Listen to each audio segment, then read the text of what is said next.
So yun, magandang araw na yan.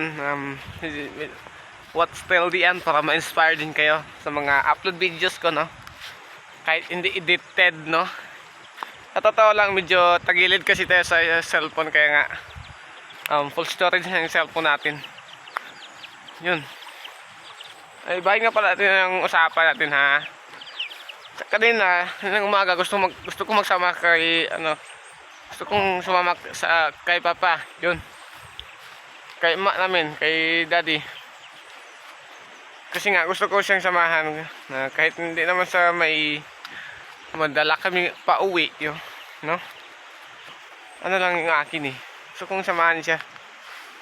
Kahit pa paano magkasama kami. Magkaiba kami ng mundo. Medyo kasi tayo tagilid tayo sa pera. Nasabi ko tuloy. Walang-wala talaga tayo sa panahon ngayon, no?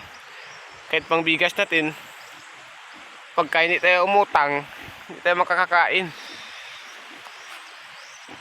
Sa totoo lang, may natutulungan ako nang hindi ko nabibidyoan, kasi pagka tinutulungan ko kasi yung tao, nakakalimutan ko yung yung mga bagay, no? Mga tulad nito, yung mga cellphone.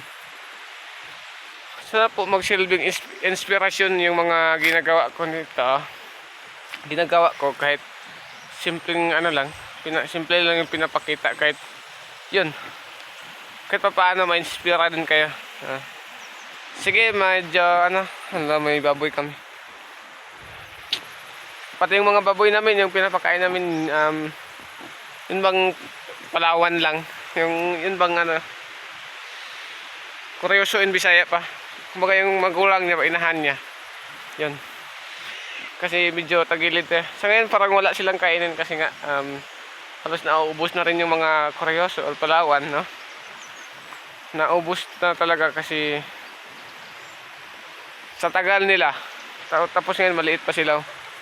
Tatlo yun sila, pangapat yung ina.